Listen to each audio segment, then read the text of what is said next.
Hello, my loves. Hello, hello, hello. My name is Dustina. This is Spiritual Boujee Astrology, and we are going to take a deeper look at the full moon in Leo. This full moon in Leo is activating a lot of things based off of how the last few weeks have gone. But before we get into that, I want to remind everybody I do have announcements. And the key thing about what's going on through the month of February is I am running a special, but I'm running a special with the idea that the funds that go into this special are going to specifically help me with getting my nonprofit started. Now, again, I'm not telling you everything about the nonprofit quite yet. I'm not. But what you need to know is it's not an astrological nonprofit, but it is a nonprofit that is meant to aid, help, and protect the entire spiritual community. So any bookings that you guys are willing to do to help me out with that, or any funds that you put towards that to help me get started, that is going to be deeply appreciated. So all you have to do is go to the website, www.thespirituallyboujee.com. You see that right there. Go over to little triple bar, go over to astrological services. And once you go through this list, you're going to look for the BOGO readings in February of 2026. You can get two 90-minute sessions for the price of one. Make sure you have a good idea of like how far apart you want those to be. I always say book them at least a month apart, or make it quarterly, or make it a 6-month type of session. Like, do this strategically. I'm running this as a way to get ready for eclipse season. I'm running this as a way to raise money again to start my nonprofit and things along these lines. You can also, if you're wanting to help, but you're not necessarily wanting to book readings, you can go to buymeacoffee.com backslash spiritually bougie. Now, the thing about this right here is this is not a donation service. It is a tip service, but you can do a $5, a $10, a $20 contribution. It's called Buy Me a Coffee. Now, the reason I'm using this service right here is because I haven't got everything filed for the 503C. This is my goal to get done in February, most specifically before Mercury goes into shadow. Like, I have a goal here. That means I'm trying to do it in the first 2 weeks of February. There are reasons for that. There is more information that will come once all of this is approved and once all of this is going. Any aid that people are willing to give me, I am going to accept it with grace. I love you all so very, very much. And again, I am in the process of starting a nonprofit that is going to be helpful for the rights and protection of the entire spiritual community. The entire community. Now, as I go through the intro of this episode, some of y'all gonna put two and two together. I'm just being so real about that. You are. If you think about the month of January, the entire month of January, I kept saying, this is new. There is new. We have new. There's things that we didn't see before, things that we were not anticipating. Anything that comes through January, and all of those planets going through rebirths in January. And we had 4 planets at conjunctions to the sun. We had Mars, we had Venus, we had Mercury, and we had Pluto. But each one of those rebirths required the sun to make it a rebirth. The burning and the shedding of an old dynamic to bring something raw and new to the forefront.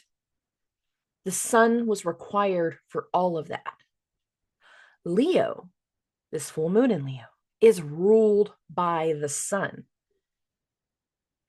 Each of the hits of the last few weeks, whether it was the disruptive, either pivotal or chaotic hit of Mars, the blessings of Venus's conjunction to the sun, this shift of physical dynamics of the appearance of something, the tastes of something, the desires of something, the pleasures of something. The conjunction of Mercury, giving the ideas, the epiphanies, providing clarity, providing new information, shedding some light onto things. The conjunction of Pluto and its triggers, showing you either something that you need to face head on, or making you deal with some other form of struggle within that will take probably a good year to finally be able to get over. And that comes down to there's only one Pluto Sun conjunction a year. Let's be real about that. There's something about all of the conjunctions to the sun that is setting a dynamic for what we start to really push forward in February. And one element of that is this full moon in Leo. But this isn't the only element. Remember, all of those conjunctions happened in the sign of Saturn. Capricorn is only ruled by Saturn. Aquarius is ruled by both Saturn and Uranus, traditional ruler and modern ruler. In the beginning part of February, immediately following this full moon, Uranus will turn direct. By the time we get to Valentine's Day, Saturn will fully submerge into Aries. And what my intuition told me, and that's why I've been telling you guys all of this stuff for so long, there's new in January, there's new in January, there's new in January, it's coming in January. There's going to be something that comes to light in January. And whatever is coming to light is shifting our focus of what we will be working towards, with, and around in the new normal. There is a fueling of sorts, but it's not going to be a quick fueling. It isn't. Like, I feel like each day something new comes to light, some new information, some new part of the plan, the program. Each day feels like it's bringing something new, but it's all very informational. It hasn't screamed reaction yet. Keyword is yet. It will. 2026 is going to be a very fast moving year. January and the first part of February, arguably the slowest time frame. Really, it is. Arguably, it is the slowest time frame. We're working towards something because something has recently presented itself. Something has recently come into the heart of the sun. And again, this is a full moon in Leo. It is ruled by the sun. Now, in your natal chart, the sun is how you see yourself in the world. It's a part of your confidence. It's a part of your ego. It's a focus in the masculine. Like, the sun's placement in our chart can also talk about the relationship that you can have with your father, or lack thereof. For many of us, there can be a lack thereof. There's something towards our confidence. There is something in our focus that has recently come to light. And for some people, you can even say purpose. A purpose has taken shape. A purpose has come to light. Something worth fighting for. I'm not going to say that for everybody. We're not all picking a new fight, but some of us are finding ourselves in connection in ways that we hadn't anticipated. Talking about something that we weren't talking about before. It wasn't on our radar before. But now that it is, now that the topics have been revealed, now that the triggers have happened, now that the disruptive vibration of Mars has come through to show us if it was either pivotal or chaotic, all of those hits to the sun had a purpose. And it shows reflection of how much change is going to come through this year. Fiery, reactive, opinionated change. For some of us, it will even be political. Because when you put a fiery and opinionated together, that's the first thing that comes to my mind. That and journalism, but meh. Not getting into all that. Other forms will be social media. Other forms will have different focuses of information. And the thing is, there's so much out there right now that is trying to control the narratives.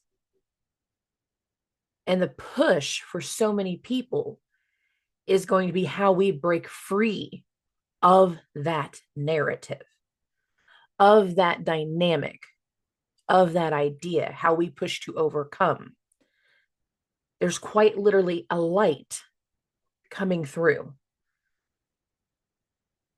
With that light, there is passion. With that light, there is purpose. With that light, there is attraction. There are certain bugs that whenever there's a light on at night, it's just flock to it. Moths to flame. Everybody's had the night bugs on their back porch in the summertime. There is an attraction energy. There is a shift in the ego. This does not have to be a negative thing. Ego in itself does not have to be a negative thing. It is how we do things to serve our ego that gives the dynamic of whether something is positive or negative. There's something in our identity that is amongst the change. There's so many of you, I've talked to you recently, it's like I don't even want to go by the same name anymore.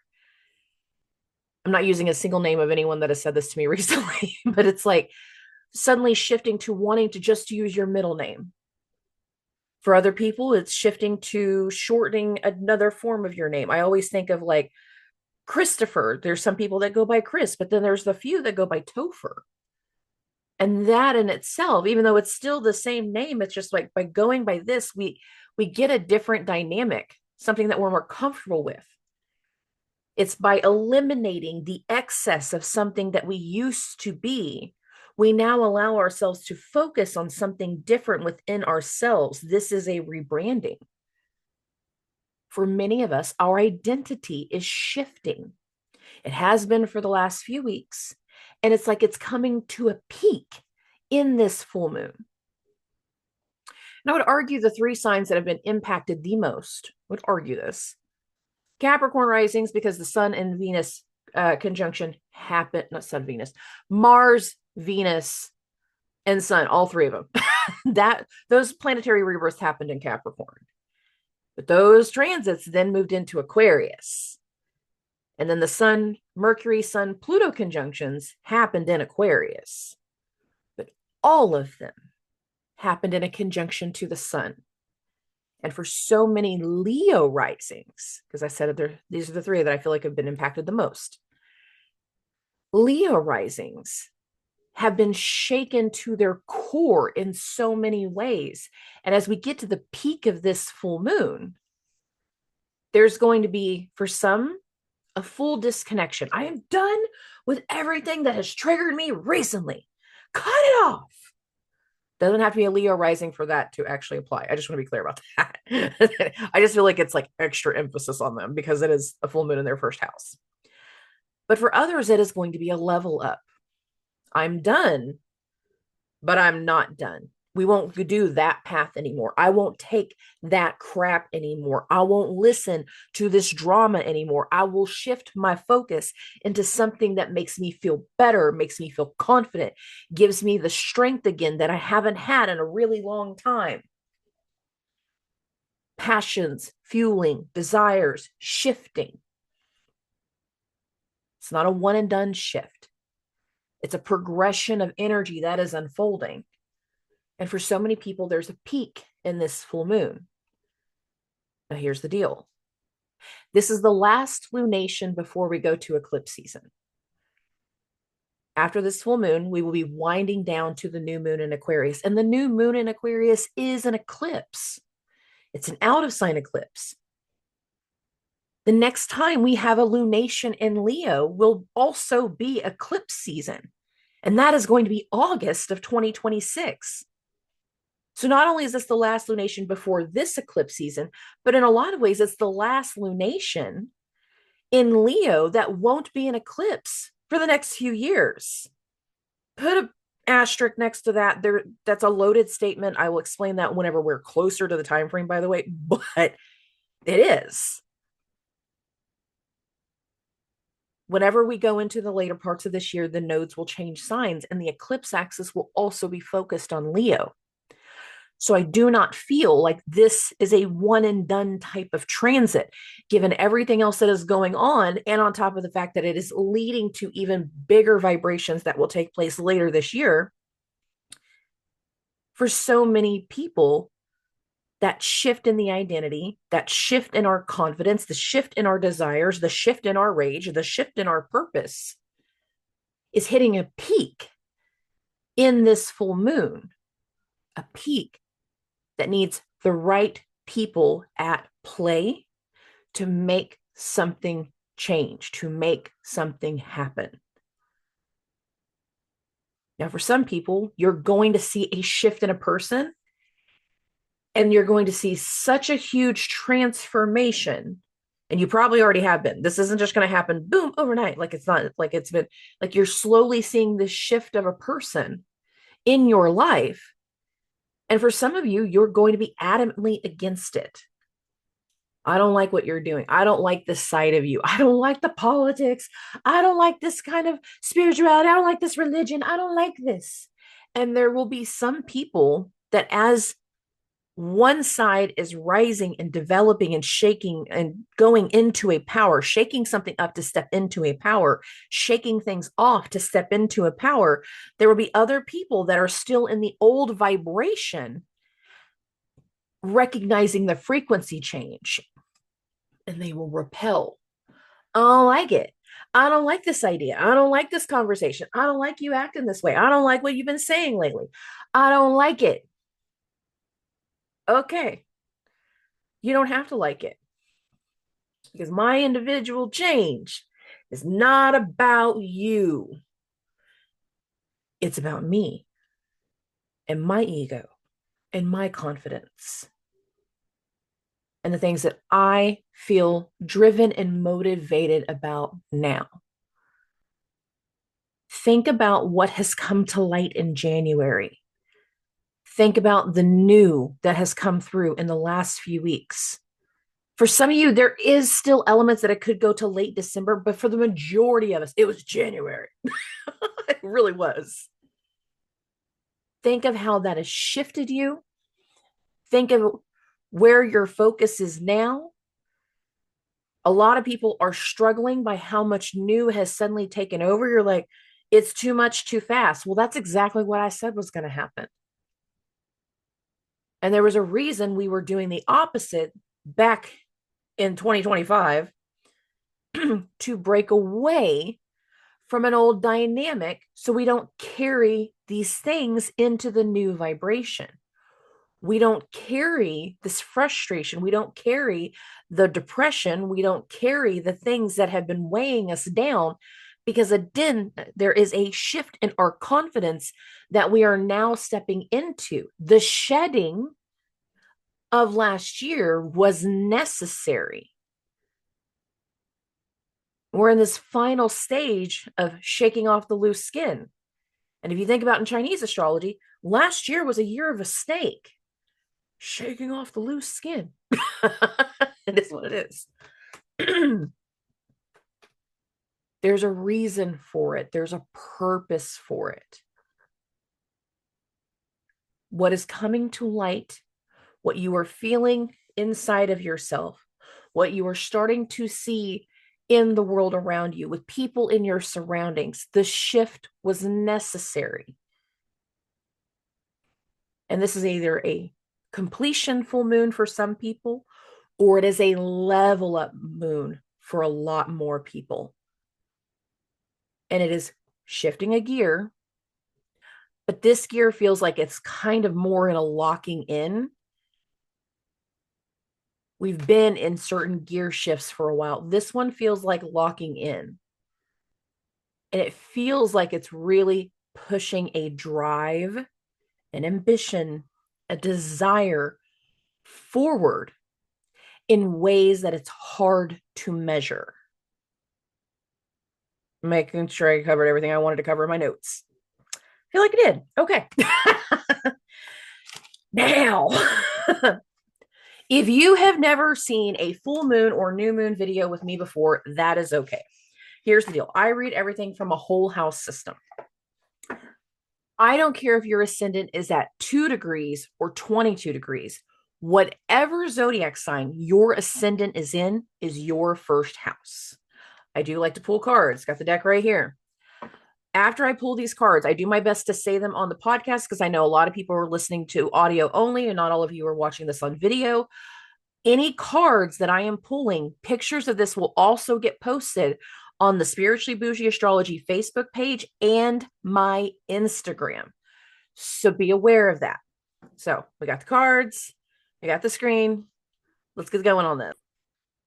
For Aries and Aries risings, this is a full moon in your fifth house of love and luck and joy and romance and happiness and children and playful energy. It's actually a little bit more playful. Now, I say that with a looseness to it. There can be things that take us back to elements of our childhood, things that like memories coming back to the surface. There could just be the need to act like a kid, like it's being a grown ass adult, but I want to go to the trampoline park. Why? Because I got too much energy and I need to get it out. And that's the best way to do it. But what I'm also looking at for you guys is one, recently Neptune has moved into your first house.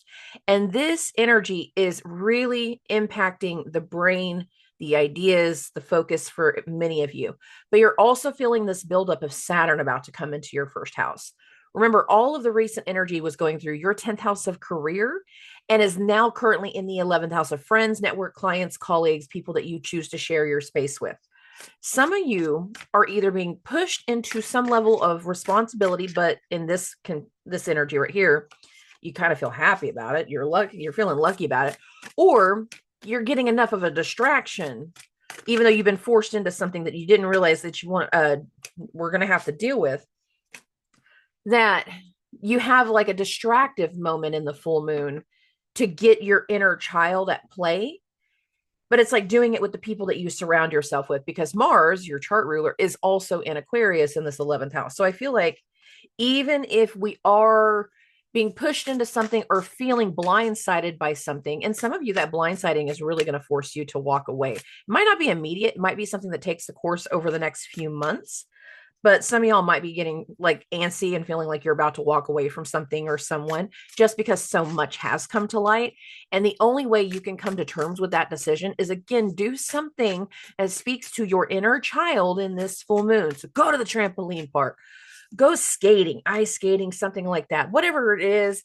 I say ice skating because seriously, like, we had the snowpocalypse last weekend. I don't know about you guys. I had like 9-10 inches of snow here, but I know the further east you went, like so many states had that mix of ice, sleet, snow, and nastiness.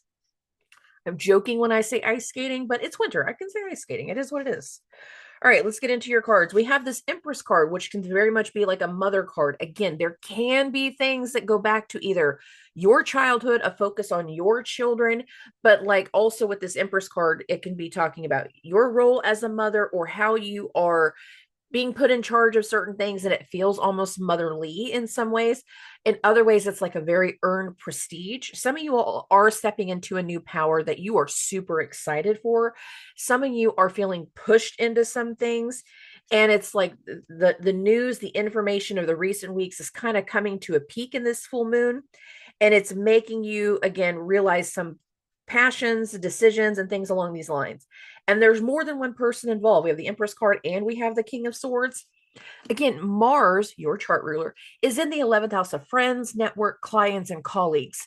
There's a community aspect for what you're focusing on or what you've been getting pushed into. Everybody's a little bit different on that one. Some of you are going to feel enough of a push that it makes you walk away. Now, I don't really feel like it's walking away in this moment. That might be more so late February and into March because of that Mercury retrograde, because we get a Mercury retrograde in eclipse season. Yeah. And your next card being the Eight of Cups. Some of you guys will end up looking at this isn't giving me the fulfillment that I want, and we do end up walking away. For other people, it's not going to be a walk away. And again, if you're walking away, I don't think it's right now. I think it would be more so in a future time frame. You could be feeling the pull right now, but not enough of a pull to pull the trigger kind of thing. Like it's like, you're really getting on my nerves. You really starting to rub me the wrong way. Well, I don't know what your problem is. I don't know either. But something's rubbing me the wrong way. If you're feeling like something's rubbing you the wrong way, just keep an eye on it, because there is going to be something that speaks to like walking away, purge, and deletion coming soon, but it's not in this immediate moment. But not everybody's in that mindset. A lot more are starting to realize that there's going to be a new role, a new responsibility, a new passion, a new thing that many of you are being forced to take on or being charged to take on. If it's not forced, then it's like, I want it. Give me. Let's do it. And for a lot of you, you don't realize by taking the additional effort and the additional charge, there's also going to be elements of spiritual growth or prosperity growth, depending on your individual situation. So our last two cards, we have the Ace of Cups. Our cup runneth over. It's something that is happy, something that is buoyant. Again, this is a full moon in your fifth house. For many of you, this should feel like a lucky, happy vibration. And in addition to that, we have the Seven of Coins. We are planting seeds for long-term gains. Many of you are planting seeds for long-term connections.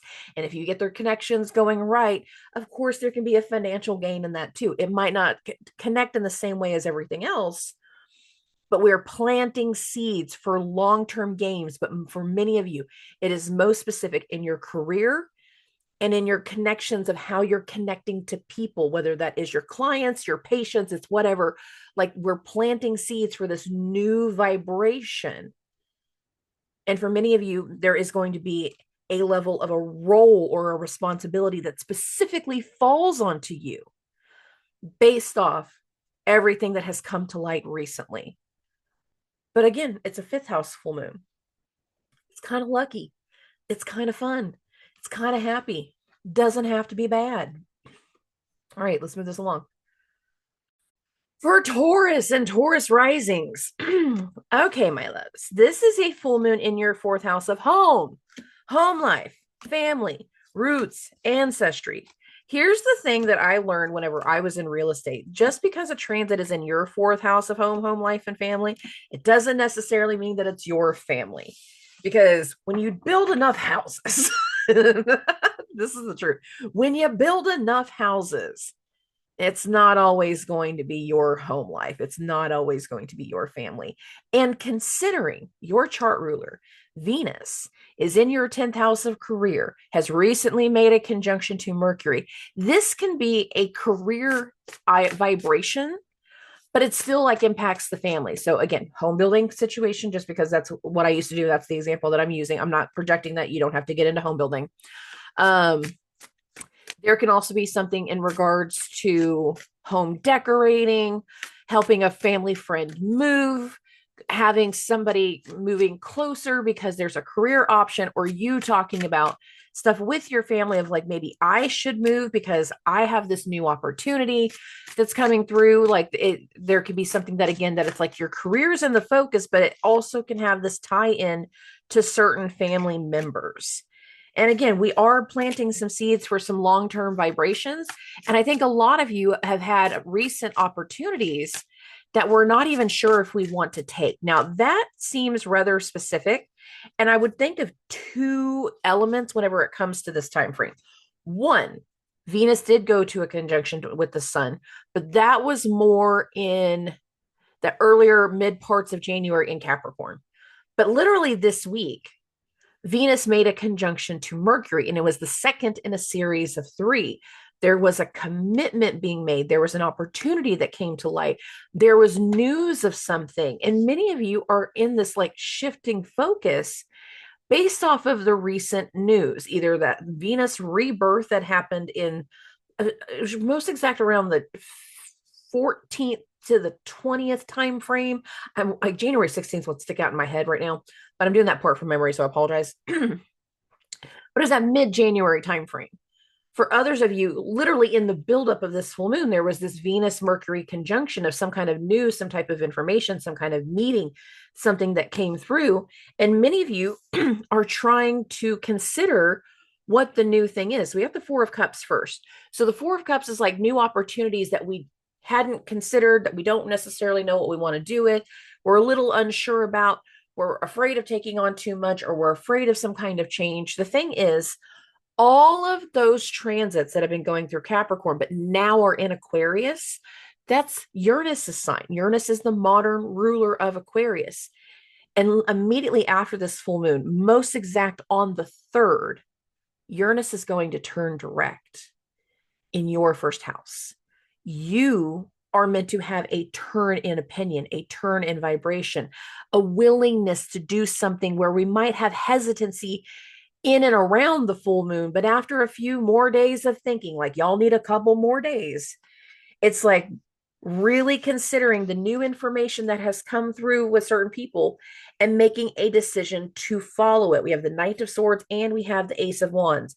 A new path, a new decision. There's new information going on, but we're working with the information. We're not working within our emotions. It's not an emotional decision. It's a logical decision for many of you. And again, Venus is in Aquarius and it's in that mutual reception with this Uranus. So it's like you, Taurus rising, first house, Venus rules your first house.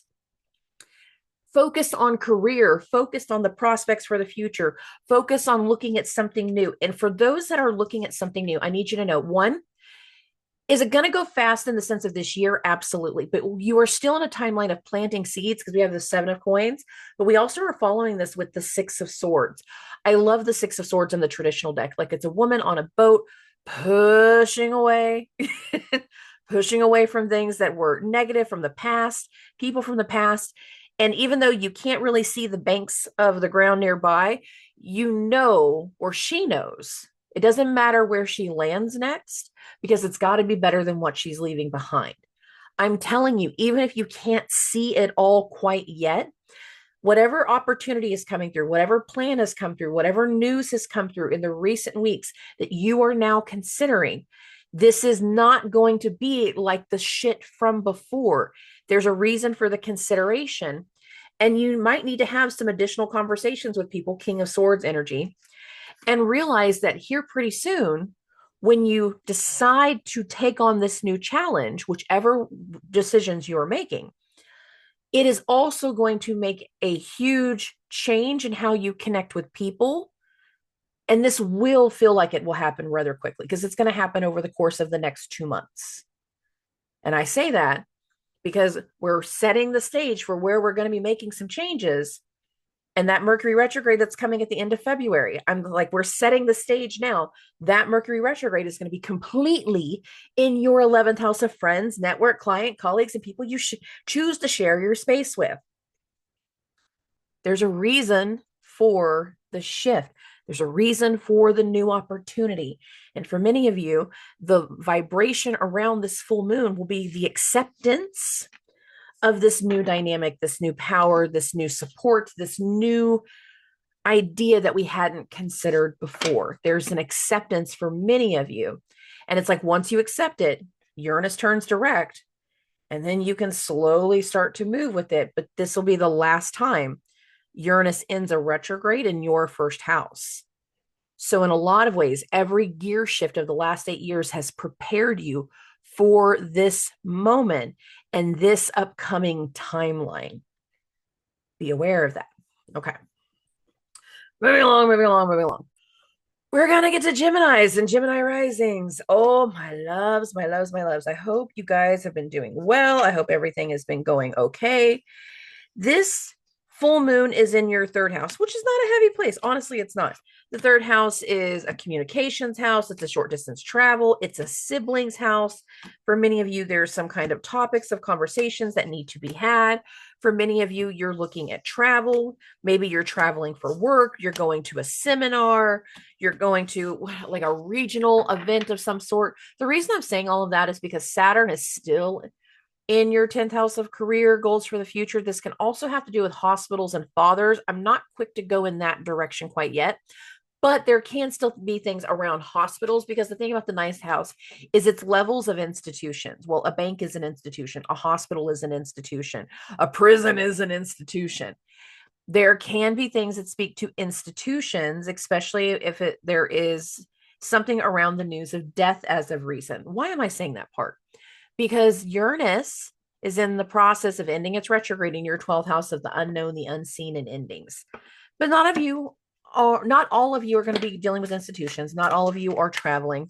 Some of you are just trying to get some ideas of what you want to move forward with. And it's like we need to do deep dives of learning. Mercury, your chart ruler, is also in this 9th house of higher education and higher learning.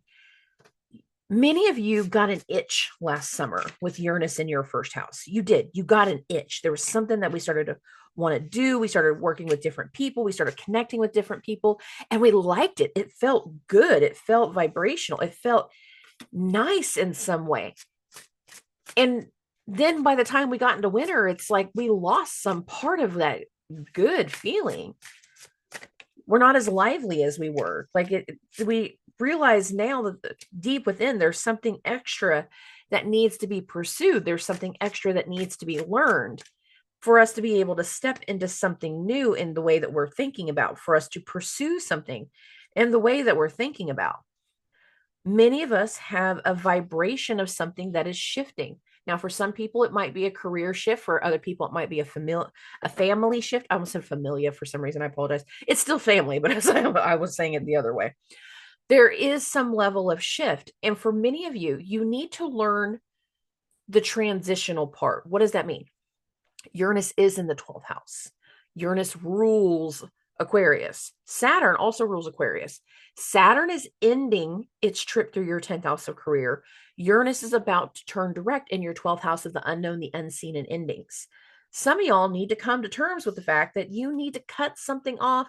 You need to let something go. You need to finally heal from something. We need to be done with something. 10 of Swords vibration right here. So that way we can finally charge ahead with something. And there's a lot of information. The Queen of Swords. The thing about Swords of Swords is air signs. You're ruled by Mercury. Gemini is an air sign. Aquarius is an air sign. There's a lot of news, information. There's a lot of vibration that speaks to making logical decisions, making decisions based off certain information that has been presented, but also recognizing the elements of certain internal healing. High Priestess card. It's an intuitive card. Now, on this particular High Priestess card, we also have the moon right here. So this also can speak to timelines, most specifically eclipse season. And again, this is our last lunation before we go into eclipse season. That's not a reach. So some of you might have a very big shift in your opinion right now, in some level of direction right now. You learn something additionally right now, but it's going to gear you into that form of independence that is slowly going to take shape throughout the rest of the year. The thing for you guys is Uranus is not going to enter Gemini until the end of April. But that's only 3 months. That is only 3 months.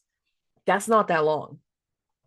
And if you're trying to put something together right now that you're wanting to do, a passion, you're trying to learn all the information so you can launch something in a certain way, there's a reason for that. And there's a lot about the path. There's a lot about the pursuance. There's a lot about the direction.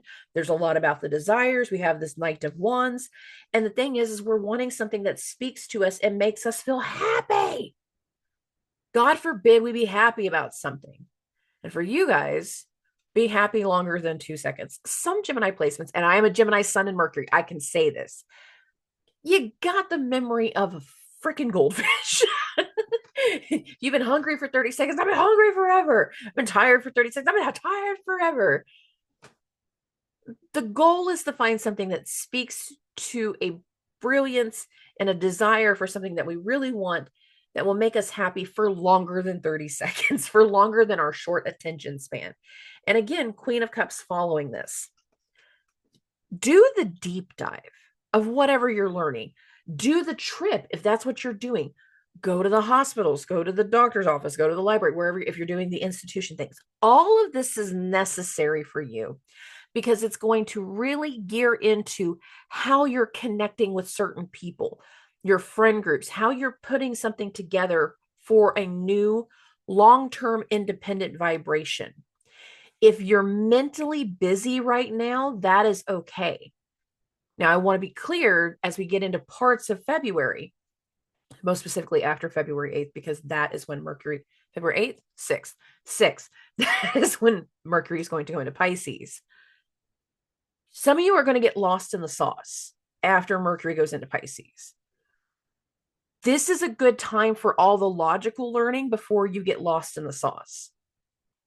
Because once we get into that Pisces vibration, emotions will kind of take over. So you need this time to dive into the information, dive into the planning, dive into something before emotional vibrations take over. And that again is going to be after Mercury goes into Pisces. And I'm 90% sure that's February 6th, but it could be the 8th. Of course, it'll make sense later on. I got too many notebooks, so I'm not moving everything around right now. So there's that. Okay, my love. For Cancers and Cancer risings, this is a full moon in your second house of money, your assets, the way that you make money, the way that you spend money. There can be purchases that are being made. There can be the decisions to sell some things off, but there's a financial element to this vibration. Not only is there a financial element in the full moon being in the second house, but you got to think everything else is in your eighth house: death, debt, taxes, inheritance. But not everything is financial with the eighth house. If you are not going to give me your bank account, this is a stick up. Not really. You know what I'm talking about. If you're not willing to share your bank account information with me, then that would be a secret. It's your secret. Keep your secret. That's fine with me. And the thing about the eighth house for everybody is there's an underbelly to the eighth house: secrets, lies, affairs, the occult. For some of y'all, you're going to be very spiritually drawn to, like, I need the astrology reading, I need the tarot reading, I need the occult stuff, I need it. And some of y'all are going to be very drawn in that way. For other people, your secrets, other people's secrets. For some of y'all, it's other people's secrets. That's finding their way to the surface. And for many of you, that can be very, very overwhelming. For other people, there is quite literally going to be a vibration with and around death. And death is kind of interesting for this part of the scenario, because for some people, death is quite literally the ending. Let's do it that way. Like it's person in box buried. That is that level of death. But for other people, death is figurative. It's transformational. It's the shedding of the skin so a new version can come out. And there's something about the new that has come through, that there has been a shedding for many of you. Now, a lot of you have had situations from the other side that is now teaching you something that you didn't know before. It's expanding on some things. And that has to do with the fact that Jupiter is in your first house. In the long run of Jupiter in the first, Jupiter's meant to rebuild confidence, but right now he's retrograde. He's not quick to rebuild confidence. There's a reason we're going back over things from the past. We're dealing with certain people from the past. We need to recognize what we shed and what we're stepping into now. And again, some of you are going to be having to deal with quite literally death for some. For other people, there is going to be the shedding. Too much has come to light, and it is letting us know a transformation is in progress. It is afoot. And death can also be a transformation. The death card is ruled by Pluto. Pluto can be regenerative. After so many wounds and trauma, we can overcome certain things. He helps us understand the hidden power struggles once we're able to capture our Plutonian strength. And that's not something that's easy for a lot of people. But we have this death card. Some of you are dealing with actual deaths, and I'm sorry for that. For others, you are dealing with the figurative deaths, the transformation of it all. And many of you have had some recent things come to light, Ace of Swords, put that death card down, that either it's overwhelming you or it's overwhelming on the damage that it's done for you. Now, one thing I warned about with Cancer risings through that last part of 2025 and this first part of 2026 is some of y'all got judgment. Like literally, like other people are discovering your shit. And if your secrets have recently come out, that Ace of Swords, that information coming through, that can be very, very overwhelming for both sides. It could be overwhelming for you. It could be overwhelming for them. For other people, there's been like debts coming through, taxes, tax bills coming through that need to be paid, but like it's higher than you thought. So again, there's an overwhelm here. It's like, shit, that goes my entire savings, or I don't have the money for that. I can't even max out my credit cards to pay for that. And that is going to be something that triggers insecurity, but it's also going to fuel and motivate you into some kind of direction with where you're going next in career. And that's the other element. All of the recent energy about Capricorn and Aquarius, this is ruled by both Saturn and Uranus. Aquarius is Saturn and Uranus, Capricorn only Saturn.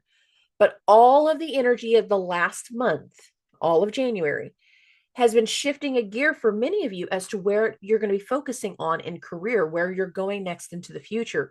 Because one of the things that happens after this full moon is Saturn is going to move into Aries, your 10th house of career and goals for the future and where you wish to succeed and where you wish to thrive.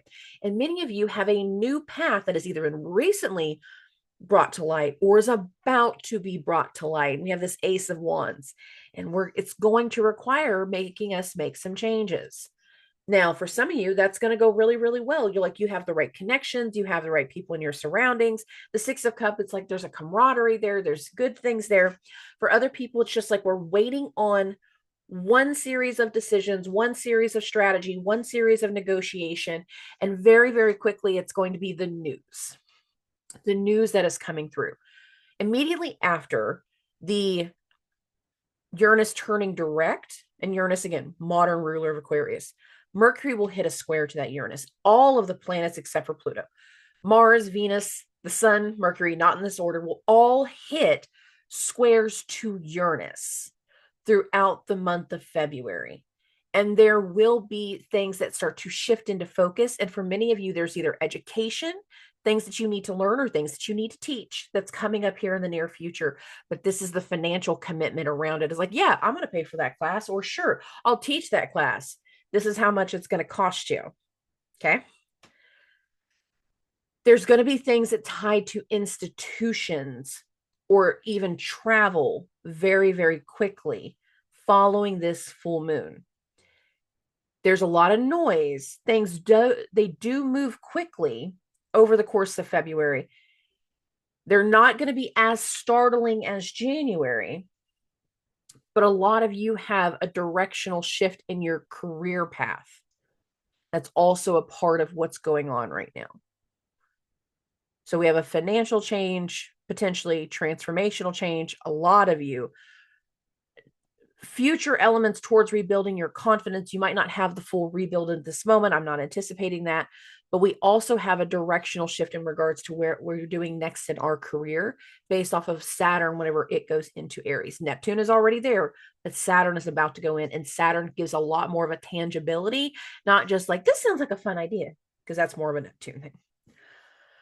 Neptune's not tangible. That's why I say it that way. Okay, moving along. For Leos and Leo risings, I know you're not happy. Let's just start with that. I know a lot of y'all are not happy right now. You've not been happy for a while. It's been tense. It's been frustrating.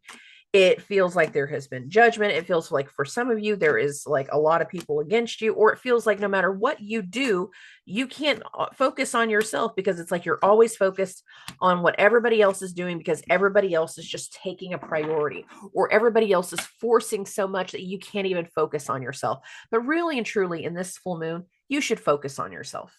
You should. First and foremost, Leo risings, you should focus on yourself and realize take the time in this full moon to realize what you need emotionally and do what you think is right, regardless of anyone else's judgment. Here's the thing. Other people are going to judge. They're going to have an opinion. And no matter what you do, somebody's going to be unhappy about it. But many of you are dealing with frustrations, or you're dealing with encounters that are encompassing the other side.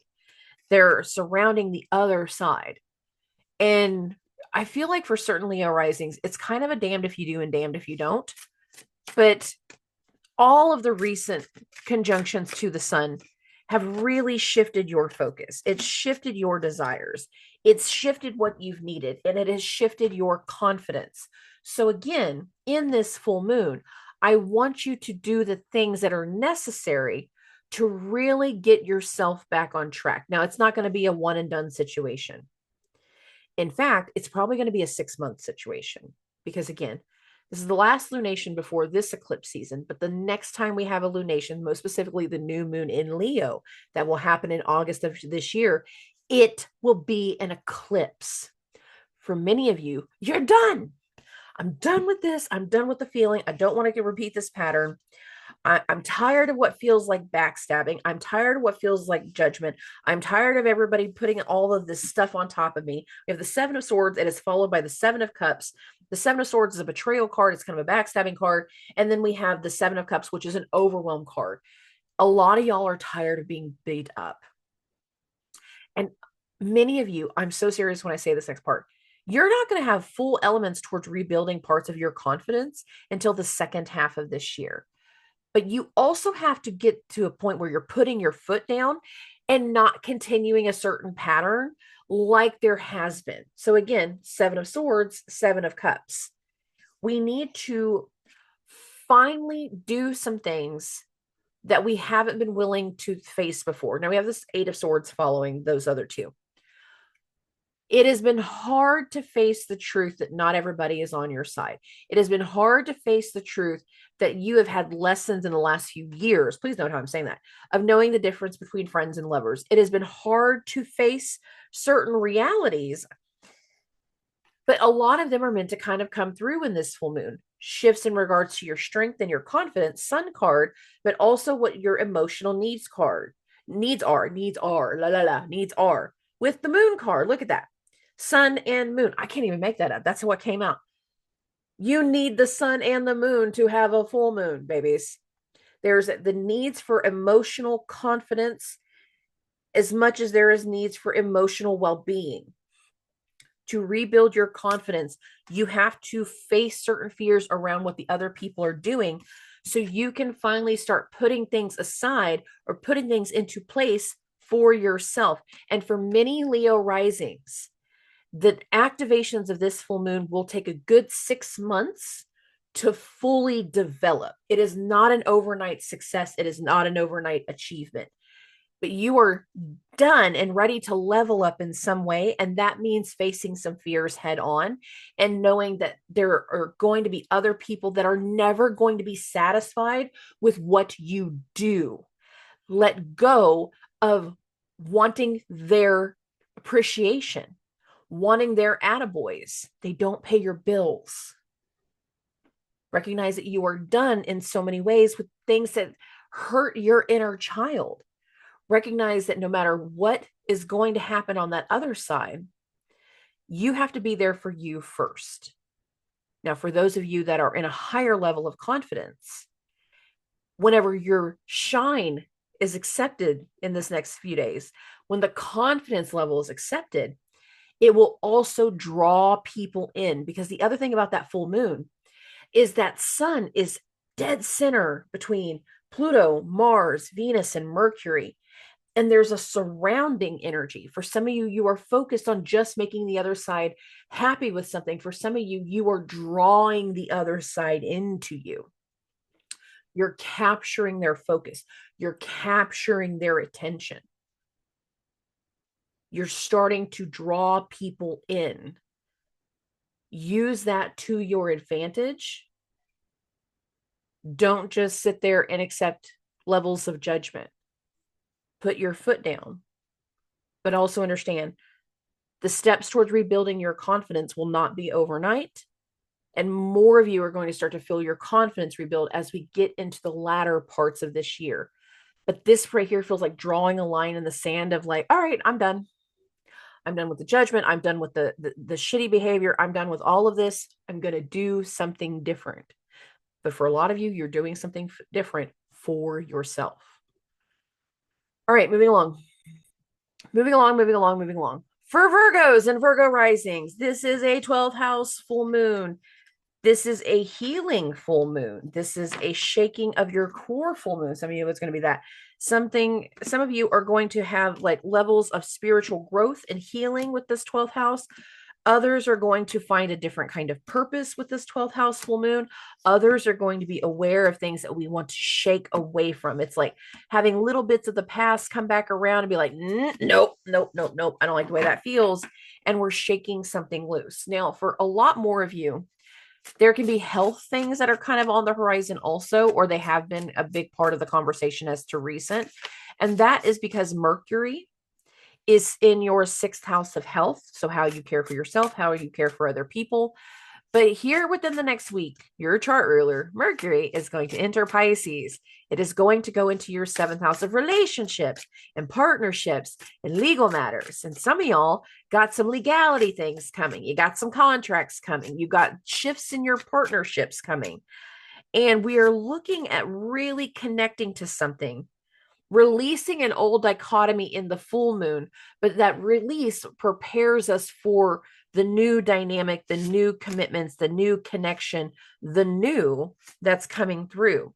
And a lot of you are going to be more focused after this full moon on the other side, on other people and what's best for them, more so than yourself. But that also is really, it's kind of sacrificial after this full moon, because the next full moon will be a full moon in Virgo, which will be an eclipse, and that's going to be in your first house. So there's a reason for the sacrifice. There's a reason for letting go of what we don't normally connect with or what we don't normally believe in. There's a reason for the release, the purge, the disconnection, is so you can truly make space for the new that's coming in partnership, in the way that you connect to people, in society, in your friends. Like, there's a reason we have to let go of the past in so many ways. And this full moon comes to a peak of release, confidence release for some, emotional releases for others, because that's the 12th house. Now, for some of you, you might just want to like retreat and like, in this moment, I just want to Netflix and chill. I don't want to be out and seen by everybody else. The thing is like, that's kind of normal for Virgo risings, because the sun, this planet of confidence, rules your 12th house of the unknown, the unseen, and endings. Some of y'all struggle with being seen. But when you know your purpose and you know what you have to say, and there's more focus on the bigger part of what you're saying, the shift is real for a reason. And you like to be seen when you have the right information and the right facts. It's just coming to terms with the new dichotomy, with the new opportunity, with the new direction. So first off, we have the Six of Swords. The Six of Swords is a woman in a boat going downstream. Doesn't matter where she left. She can't even see it anymore. It doesn't matter where the land comes next. It doesn't matter if she crashes against a rock, because in her mind, no matter what, the things that she's left behind are gone. And anything that she goes into next has got to be better. It's got to be better. That's that Six of Swords. And again, many of you are struggling with like this potential of a new opportunity. We have the Four of Cups here. Something new coming through that it's taking longer to decide on. It's taking longer than expected. It's bigger than expected. It's just such a dynamic shift that we haven't fully wrapped our heads around it. And then with this Ace of Cups, it still speaks to a new beginning. Once you get to full acceptance level of what this direction is, this Ace of Cups, our cup runneth over. We're happy. We're satisfied. We'll commit to something with other people for the long haul, because now we have the Seven of Swords. We're committing to something. We're dealing with this partnership. We're focused on other people. With the Seven of Coins, it's like, I'm going to anchor in, or we've already been in the process of anchoring in, because whatever grows from here, I want it to be bountiful. I want it to be plentiful. I want it to be working. I want it to be solid. I want it to be good. And again, there's a lot of other people involved, because we have this Queen of Wands and we have the King of Swords. Many of you, the facts, the figures, the receipts, getting the documentation in order, King of Swords is very, very necessary. We have to make sure everything is lined out, and we have to do the things to make sure the rules are being followed, King of Swords. But we have this Queen of Wands. She is passionate. She has a desire. She has a focus. She wishes to achieve something. Both of these elements can be true at the same time. We have some people that are going to be focused on the facts, the figures, or the receipt, while other people are focused on the passion, the desire, and what is evolving in front of us. Once Mercury, your chart ruler, goes into Pisces, and that's going to happen the most exact, pretty sure it's February 6th, and it lasts until April 14th.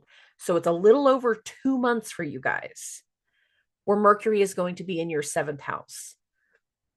Many of you, the new opportunity, the new connection, the new shift also directly connects with the way you are connecting in partnership, the way you are connecting to other people, the way you connect to anybody and everybody else.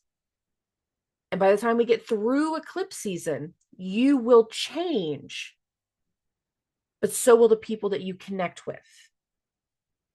And this full moon in Leo speaks to like a purging of release, of letting go, whether that's an emotional let go of, I just want to Netflix and chill all weekend. I just want to let it all out, like cry it all out.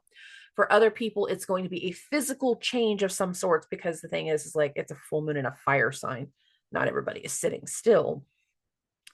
But there's a shift in our routine, there's a shift in our focus, and we have to release something, be done with something that no longer brings us pleasure or purpose, so we can have a bigger shift in connections immediately following. So throughout the rest of February and going into March, y'all got big shifts too. Like you do. All right, moving along.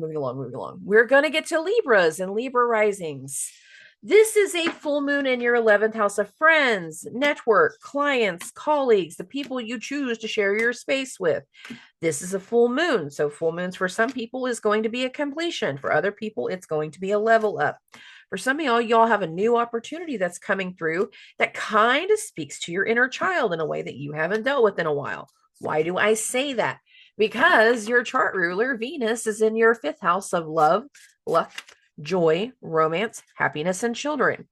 Some of y'all have had some recent news, some recent information, some recent plans, some recent shifts that are connected to more than one person. And again, we're trying to do something that brings happiness, and we're also looking at the potential of certain flirtations and connections. I don't mind flirtation and connections for you guys right now. You got to think all of the energy that's gone on between Capricorn and Aquarius, Capricorn being the 4th house of home, life, and family. The Aquarius part is your 5th house of love, luck, romance, joy, and happiness, and children, is setting the stage for what Saturn does once it goes into your 7th house of relationships, partnerships, and legal matters. Some of y'all going to be introducing your friends to somebody that you're kind of flirting with. Some of y'all going to be out with your friends and somebody's going to capture your attention in ways that you didn't understand. Some of y'all are going to be out and about, and you're going to see some levels of frustration within your friend group, but you're going to have to make certain decisions as to like, oh, well, I don't want to continue that pattern. I don't want to do that. And you're going to be forced to make some level of decision. A few of you, this is going to be a happy-go-lucky energy. For more of you, again, it's strategic. There's planning. There's more going on. And we're going to have to settle into some things. So I do not mind the flirty relationship level energy for you guys. But then after Mercury goes into Pisces, I want y'all to cut it off for a while. Because Mercury in Pisces gives us a lot of lost in the sauce. And basically all of Mercury pre-shadow and half of the retrograde is Venus in Pisces.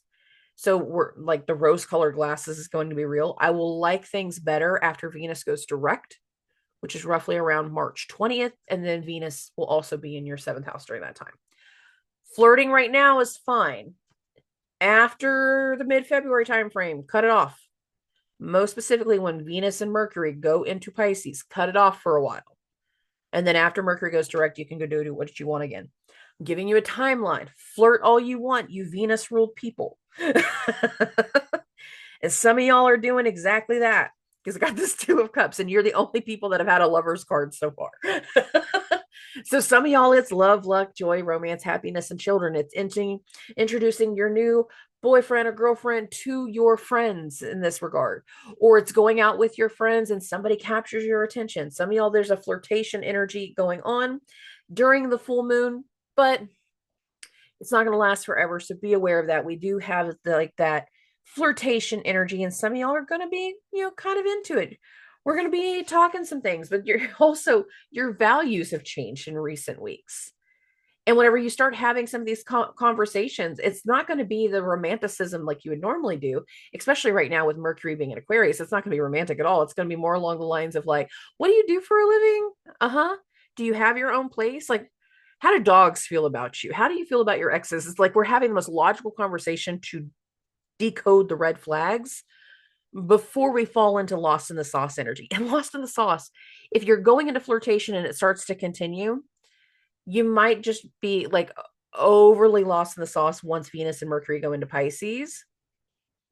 Venus does well in Pisces, but it's going to be during parts of it during Mercury retrograde, so I'm not thrilled with it. But there will be elements of like that. That's the best way I can describe it, is lost in the sauce. So some of y'all, we're going to be having some flirtations, but again, our values have changed. So the questions that we're asking is not what's your favorite color. It's again, looking for the red flags. Like our brain is different with what we're dealing with, but not everybody is in the romantic energy. And some of y'all are going to be dealing with some conflict. You're dealing with friends that are going through some stuff. Everybody's going through stuff. And we might feel conflicted within ourselves, even though we're feeling good at the moment with all the Aquarius transits. Other people can be very, very conflicted. Like it's a very different shift in the vibration. We have this Five of Wands. This is a conflict card. We have the Seven of Swords. This is a betrayal card. Some of y'all are going to be having to have some hard truth decisions. We have this Two of Swords in here too, of what's going on with people around you. And some of y'all over the course of the next few months are going to have to make decisions as to who you're done with. Two of Swords, Five of Swords, Seven of Swords, 10 of Wands. Some of y'all might be really getting into a new relationship. Like, this is my person. This is what I want to do. This is my commitment. Saturn getting ready to go in the 7th. It's like, I want to get married to this person, and there's nothing wrong with that. Or it's like you meet somebody and it's instant, so instant, like, oh my God, I think I would marry you. What is your name? Like the energy is so connected. But it's like, while you're in this drawn frequency, there's conflict in other areas. And some people might not be happy about the fact that you're doing something so different.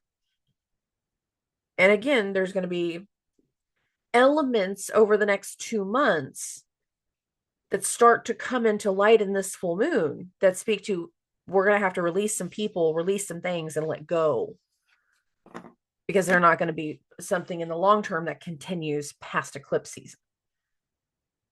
Do what you will with that. Okay, moving along. For Libra, I'm not Libras, for Scorpios and Scorpio risings, this is a full moon in our 10th house of career, goals for the future, our passions, our desires, our confidence, our public image. There's something very public about this full moon, being seen, being exposed, plans going on. Right before this full moon, both of our chart rulers had a conjunction. That was the Mars Pluto energy that happened around January 26th timeframe. And for a lot of Scorpio risings, there was a passion, there was a desire, there was a reactionary energy of something that we wanted to commit to. But we're not committing to something in a small way. No, no, no, no. This direction, this path, it's bigger than that. And our intuition has been on fire. It has been on fire. The directional shift for Scorpio risings really speaks to purpose. And for a lot of people, whatever we're about to do next, it's like as soon as the idea hit our head, it was full gas, no brakes, straight green lights. I'm hitting the Gran Turismo. Like, it's so big and powerful. There's a lot of information. There's a lot of truth. There's a lot of desire. Now, for some of you, this is going to impact your family. It is, because the 4th house is home, home life, and family. But the thing about our 4th house being associated with Aquarius is sometimes it's the family that we choose and not the family that we're born with. See, the thing about Aquarius and that flare of Uranus being the other ruler of it is we tend to choose our family more so than sticking with the family we were born to. We tried, a lot of us, we tried to do whatever was right to make everybody happy, but no matter what, didn't stick. So again, focusing on the family that we are born to didn't necessarily work out. So we chose family. And for a lot of us, whatever we're about to do next is with our chosen family. It's going to impact our chosen family. And it's going to impact the way people see us, the way people love us, as well as the people that we love. This is the last lunation before eclipse season. So I'm just kind of letting you know this is shedding light and shifting a gear that will take 6 months to unfold. But the most hyperized will be the next 2 months until after Mercury's retrograde, which will be the end of eclipse season in a lot of ways. So we have new information coming through. Some of us, we are coming up with the new information. Some of us, we are making this decision. We are telling people the truth. We are telling people something in regards to our passion, our beliefs. We have this Hierophant card, our responsibility, the things that we are doing. We have this High Priestess card that, again, our intuition is on fire. And with the High Priestess card, you got the moon right there. This is the last lunation before we go into eclipse season. You need the moon for eclipse season. Just as much as we need the sun, we need the moon. And we are feeling energetically either drawn towards something, or we are feeling energetically stuck, and it's driving us crazy. And if you're in the stuck vibration, You have to start doing the opposite to get unstuck. You have to start breaking away to get unstuck. You have to start making different decisions for the long term. Knight of Coins. Once we commit to a new direction, a new decision, the things that start to come together for us, Lover's card, you got that right here, is going to be very fast moving from here with the Chariot card. There are commitments being made, directions going into the future. But again, it's like as soon as the conversation happens, it's not a like, okay, give me time to think about it. No, it's like instant. This is what we're doing. I know I wasn't thinking about this yesterday. I didn't talk about this yesterday, but I'm telling you now, this is what we're doing. This is how it's going to go. This is the plan. This is the part. This is the passion. This is the desire. This is what we're doing. Something has to come together in a very specific way. And the coming together speaks through that Lover's card. That's a commitment card. But commitment doesn't always have to be romantic relationship. It's energies coming together. It's people coming together. It's the family that we choose coming together to take an action, to go through a reaction, to deal with the fueling, to deal with the passion, to deal with the desire. There's a vibration shift and a focus for many of us. And if you are feeling stuck, that's because you're still choosing an old dynamic that is keeping you anchored to a vibration and a frequency that you are not a part of anymore. And you have to start making the shift in a different direction. Decide on things that we wouldn't normally do. You're being pushed. Some of you are ready for the push. Some of y'all don't like change, and I make fun of fixed signs for that. But we're going into eclipse season, and the first eclipse is in Aquarius. It's a fixed sign. Even the fixed signs are having to deal with the change. This is a leveling up full moon, and it is showing you quite literally a light in your passion, your purpose, and desire. Listen to the full moon. Pay attention to the downloads and how you feel your confidence shift in this direction. All right, moving along. We're going to get to Sagittarius and Sagittarius risings. This is a full moon in your 9th house. Well, Sagittarius is the 9th house. So this is higher education, higher learning, communication. There is direction. There is a path. There can be travel. There can be institutions involved for some people. There can be stuff that's going on at work, but before you can do this thing at work, you have to commit to learning something. You have to commit to the training. We have to commit to something in this moment so some other revision can take place over the coming months. The way we connect to people is going to be shifting. And for some of us, we're writing it all out. We're learning it all out. We're giving our books, like the writing out, like quite literally it's novel, like for some of you. And we're trusting the process, and we're giving our books to certain people and hoping for the best. We're hoping that we don't feel conflicted. We're hoping that it doesn't come with, judgment or frustration. Like there's something here that is shifting in our direction. And so many of us, it's like we have our heart on our sleeve and we're waiting for something better to come through. And for so many of us, once we commit to whatever is going on, we are going into something that is going to speak to something better. So many signs have had this 6 of Swords of like, we're leaving things behind, and wherever we're going next, even if you can't see it clearly, it is better than what we're leaving behind. This 6 of Swords has been a dominant card through every sign so far. So be aware of like, there's a reason for the light. There's a reason for the direction. Some of y'all need a trip. You need to travel. You need to break free. You need something different. Some of y'all are writing something out. The thing is like all of the transits in the 3rd house, it's a communications house. It's a writing house. Like some of y'all like quite literally have your books in order. I wouldn't normally say that, but it's funny. I was meditating on this last night, and with Sag risings, I heard books. Like I feel like a bunch of you are either writing a book, writing a memoir. There's tangibility in the verbiage or the word, the writing, the program. We're writing something, committing to the learning of something, because it's going to have a bigger impact to the future.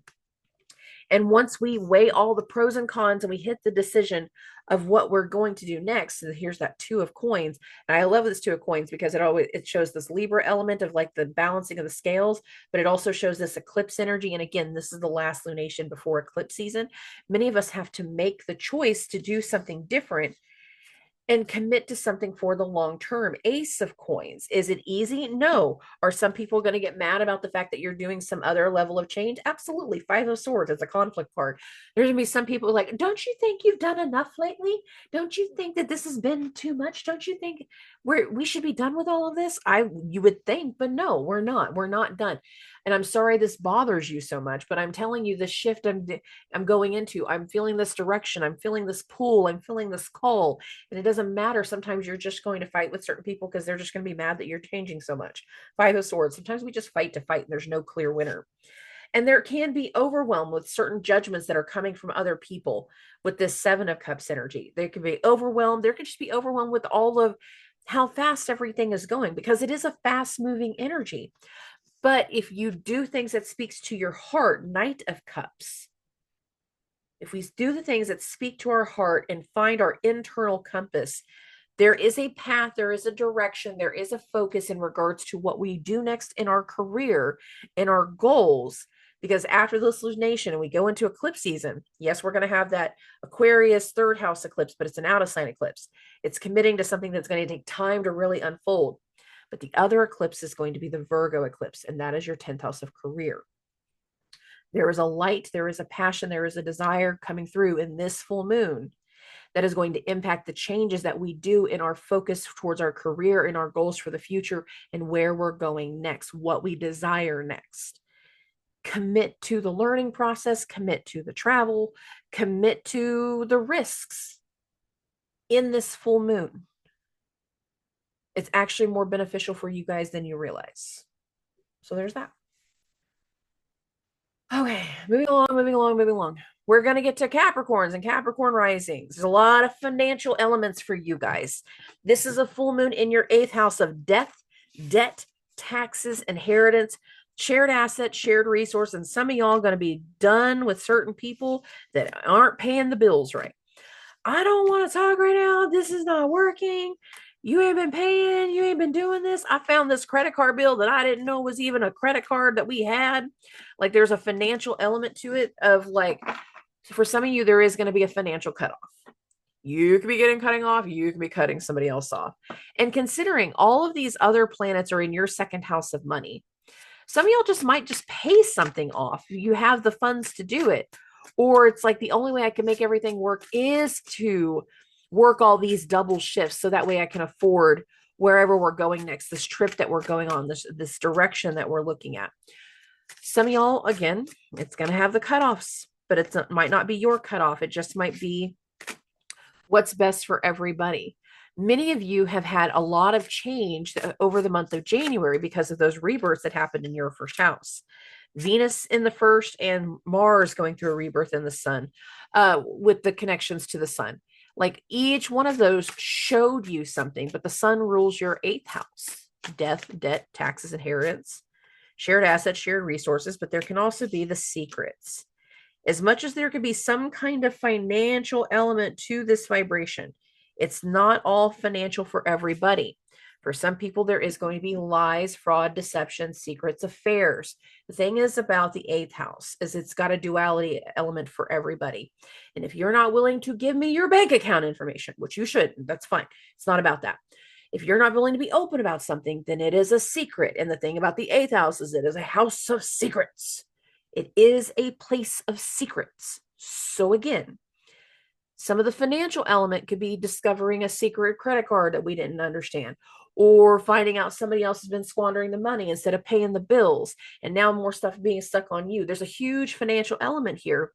And it is also going to shake many of you kind of to your core that I'm not paying for this stuff anymore. I'm not paying for you anymore. I don't want to continue this pattern the same way. And because of that, it makes you commit to something else over the coming weeks in a new way of making money for yourself. So Some of you are going to be walking away from some people. Some of you are going to be pushing some people away. Eight of Cups energy, it's walking away from things that don't give us fulfillment. But there's a lot of logic to this. We have this Eight of Swords. Some of y'all are just going to be paying something off and it's going to be super mundane, but it's because this is no longer on your plate. It gives you a whole different focus to be able to do a different passion in a different way. We are going to be able to finally overcome certain fears in the coming weeks. Nine of Swords energy, facing our fears, overcoming certain fears, whether that is financial or familial. Please note how I'm saying that. It can be family, home life oriented because Saturn, your chart ruler, over the next 2 weeks is going to move into your fourth house of home life, and family. Some of y'all might be just be making a deposit, eighth house full moon, so you can move into a new house. You're writing the escrow check so you can close on a house in the coming weeks. And that can be the bigger shift. It's like with this financial element that also impacts the family. It might not be an immediate impact to the family, but there's something new on the horizon. And for many of you, there is a new path. Two of swords, wands. Sorry, I do that every once in a while. Two of wands. We've been going down this path for so long. This is the routine. This is the madness that we know. And now all of a sudden there's a different opportunity. There's a different path. In which direction do we take? The one that we know or the one that is new? Which way do we go? It's a fork in the road. And for many of you, whatever path you need to take, you got to go slow about it. Well, your chart ruler, Saturn, is a slow moving planet. And once Saturn goes into Aries, he's going to be there until the spring of 2028. So there is going to be a slow moving dynamic as to what this passion is going to be, what this focus is going to be on the home life, on the family. And for many of you, it is going to assert you into a different role by the end of it with the King of Coins. Now, some of you, it's asserting a different role within your family. It's taking over the family business. It's taking over the family farm, and it's making the slow dynamic shift of like, I'm in charge of this now. Not you, Dad, because we have the Knight and the King. For some of you, it's taking something over, but still having to trust other people to do the right thing. There's a mixed bag right here. But a lot of you, there's going to be a focus in the immediate that is financial, but in the long term, it's what's best for the home life. It's what's best for the family. It's what's best for everybody, because it's going to offer the security that you can put forward. Emotional security for some, financial security for more. There's a security in this vibration with both a financial and family element to it. So be aware of that. Okay. Moving along. We're going to get to Aquarius and Aquarius risings. How y'all feeling? You feeling okay? Probably not. Some of y'all feel like you're coming out of a cocoon, and that makes sense because all of those transits that were going through your 12th house, it's the unknown, the unseen, endings, blindsiding, betrayal, things that were going on behind the scenes, below the surface that you were not aware of. But once you became aware of, like, it's like shit fell onto your plate. And now that everybody's, all of this big old mess, Pluto, Mars, the Sun, Venus, Mercury, it's in your first house. Y'all have had a lot of things on your plate, a lot of news, a lot of information, some things that you were aware of, some things that you weren't, some things that rattled you to the core, some things that really shifted your focus as to what your role and your responsibility is. But in this full moon, many of you are committing to something. You're adopting something. You're taking something in a way that you hadn't anticipated. And for some of you, there will be a financial change because of this, because this is the last lunation before we go into eclipse season. When we go into eclipse season, one, of course, will be an Aquarius new moon. So something very, very new for you is on the horizon. And for many of you, for you to get to that new, you need the other side. You need another person to make that make sense. But then we're going to have the Mercury retrograde in Pisces, which is your second house of money, tied into a eclipse in Virgo, which is your eighth house of death, debt, taxes, inheritance, and other people's money. Many of you are making a decision to commit to something that will very, very quickly have a financial element to it, whether that is expenses or gains. I don't really know. That's different for everybody. But it's like you need this element of energy to finally get over the hermit stage to finally disconnect and go into something new. You are on the brink of stepping into a new power, but that's going to be more focused on the next lunation. That's going to be more focused on the Aquarius eclipse. But for you to get close to what that looks like, you need the other side. You need the opportunity. You need the passion. You need the commitment. You need the boyfriend. You need the girlfriend. You need the business partner. You need the other side to kind of bring it back into your fold. And for many of you, because the sun, the ruler of this full moon, is in the first house, there's a light shown on you. There's a light inside of you. But then there's also this focus of accepting the other side. And there are reasons for this. Now, again, in the recent weeks, we have this hermit card. You guys were stuck in a hermit stage. Every time you got around somebody, it was like the most emotionally draining, physically draining. I don't want to talk to anybody. Hermit card while those Capricorn transits were going on. And I warned you guys that Capricorn stuff's not fun. But once everything starts to move into Aquarius, shit is going to start to fall on your plate. And by now, you know what is falling onto your plate. And now it's a matter of whether you're going to accept something or not, whether you want to deal with something or not. Some of y'all are just going to look at what's fallen onto your plate and be like, I didn't make this decision, Two of Swords. I didn't agree to all this. Squash, put out the fire, push it away. And some of y'all are going to be done with whoever brought the drama to your plate. This is just the truth. For some people, this is a full moon that's a completion. For other people, it's a level up. Some people are going to be making the decision to be done with somebody, because we also have this 10 of Wands that follows. Some of y'all are going to make the decision coming out of your cocoon of like, nope, nope, nope, not my pig, not my farm, not my fight.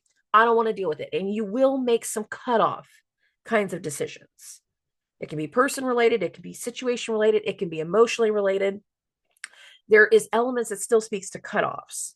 But for other people, there's acceptance, because again, the ruler of the full moon is in your first house. And you have a lot of planets in your first house, that it's like, by enough people coming to tell you the same thing over and over again, it's like, okay, I think I can do this, Queen of Cups. I think this will make me happy, and I'm willing to accept it. We have the Queen of Cups and we have the Two of Cups. This is the Lover's card. This is a commitment card. It's not a big commitment, but it is a minor level of a commitment. And for many of you, whatever gets brought onto your plate, some of you are going to accept it. Others are going to cut some people off. Both can happen simultaneously. You can cut off your brother, but accept your best friend. Like, it could be something like that. You can be mad that somebody cheated, but you can make a new friend in the dynamic. There's so many times that when people get divorced, like they don't always have to tell you that, like, hey, you should make a decision of who you're going to be with. But people do end up making decisions, and they tend to follow one direction or another. It's like you've lost one friend, but you've gained a new one. And you come in solidarity based off of everything that we've had to go through.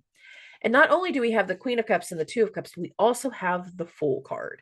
And this, again, it's a new chapter. It's a new journey. And the next lunation after this full moon is going to be the new moon eclipse in Aquarius. There's something very, very new around you, in your mind, in your body, in your identity, in your purpose, in your direction, that is meant to come through. And for many of you, you need the other side to show you what you need to do. They provide the light. And again, the sun is in your first house. They're providing the light for what you're doing now. And slowly but surely, after committing to certain things, it's going to be something that speaks to your heart, because we have the Queen of Cups. Queen of Cups. Can't make that part up. Oh, the cards tell us what they want to tell us. Moving along, moving along, moving along. We're going to get to Pisces and Pisces risings. Okay, my loves, this is a full moon in your 12th house of the unknown, the unseen, endings, betrayal. There's a very spiritual vibration. Not the full moon in the 12th. It's a full moon in your 6th house, but you have all the planets in your 12th house. So I'm sorry. This is where I was going with that. I went straight to the 12th house with you guys. It is a full moon in the 6th house of health, how you care for yourself, how you care for other people. It's a routine energy. It can be work related for some of you, but with everything else in the 12th house, there's insecurities. There's your insecurities. There's something that you want to change within yourself, around yourself, about yourself. There are certain things that are going on that it's like people are blindsiding you with certain disruptions that you didn't know were going on. It's like little by little, certain things keep coming up. And you got to think the ruler of your 11th house of friends is Saturn. The ruler of your 12th house of the unknown, the unseen is Saturn. And where is Saturn? In your first house. Now he's wrapping it up. So some of y'all are going to be doing some things for the last time. You're going to be helping some people for the last time. You're going to be telling some people, I ain't going to do this with you anymore. I'll help you one more time, but I'm more focused on what I want for myself. And that is okay. It is okay to do those kinds of boundaries. It is okay to feel yourself shedding and healing in certain ways. It is okay to allow yourself to just want to do something different. And I don't feel like with you guys, this is a big outdoor, out in the open, out in the focus of everybody type of commitment. Because again, it is a stellium of planets in the 12th house. I feel like it's more isolated. And with Saturn in the first, you're done feeling emotions for everybody. Saturn has this effect of drying it up and really honing in on some level of personal security. And after all of the time of Saturn being in your first house, if you are not grown into a backbone by now, I don't know when you'll ever get one.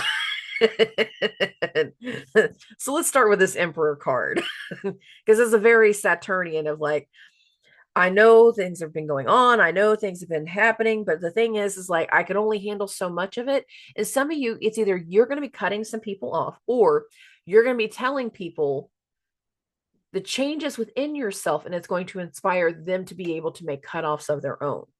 So it's a very spiritual vibration for the Pisces risings.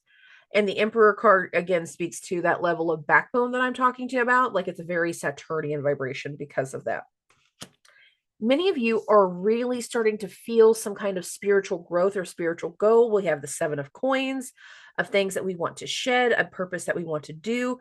There are forced elements towards healing, and the more it's forced, the more you want to cocoon and just kind of go into yourself. But I'm telling you, the being cocooned and into yourself is not going to last very long, because literally over the next week following this full moon, Mercury is going to come into your first house. And then a few days later, Venus is going to come into your first house. And that energy is going to make you want to do a lot of shifts for the long term. And we're following the 7 of coins with the Ace of Cups and the Fool card. New cup runneth over, heart runneth over, so much happiness, Ace of Cups. Full card, new chapters, new beginnings, new horizon, new direction, new. We're going to step into new things. And for many of you, this is also going to have a financial impact because, again, Saturn is wrapping up its trip through Pisces. But then it's going to go into your second house of money. And Neptune, one of your chart rulers, has already went into your second house of money. And for many of you, there's going to be a new responsibility and a new role and a new passion that also has a financial element. And a lot of you are really going to enjoy what that looks like because we have the 6 of Cups. You might not enjoy it immediately, but we have the 6 of Cups and we have the 9 of Coins. And I love the 9 of Coins. It's one of my favorite cards in the entire deck. This is such a boss bitch card. Okay, it's Priscilla, the bad bitch who plants her own seeds, grows her own garden, takes that stuff to market, money's in her pocket, reinvests in herself, only focused on herself, only focused on what brings her peace and her personal prosperity. It is tied to no man, no partner, no significant other. No. She a bad bitch on her own. 9 of Coins. Some of the spiritual growth of everything going through your 12th house, some of the shifts in your routine with a full moon in the 6th is also a shift in your routine that's going to give you different levels of financial independence once Saturn and Neptune go into the second. Now, that might not be easily noticeable for everybody. Some people might be blindsided before they get to the level of independence. And the cutoffs are real for a reason. Some people will be blindsided. I'm not going to sugarcoat that and promise you the sun and the moon. But I'm telling you right now, you are prepared for the good, the bad, and the ugly in ways that you've never been prepared before. And that's the biggest thing that I can tell you guys, Pisces risings. And whenever we get into that 12th house eclipse, I don't feel like it's an emotional trigger for many of you. I feel like it's a spiritual growth and a spiritual path. Because with Pisces risings, I look at the fact that anything in your 12th house, well, you're already a 12th house person. Pisces is the 12th zodiac sign. So for you guys, when things are in your 12th house, it is a more about a spiritual alignment than it is anything else. But there are things that are going to be going on behind your back. And once they fully come onto your plate, they're also going to force that level of independence. They're going to force something into the fold. They're going to force something, and you will be making changes for yourself, about yourself and your mind and your identity in the coming months. And this full moon can highlight part of what that's going to look like in the spiritual growth, in the shift in your routine, in the shift of what you're wanting to do next, in the shifts of your confidence.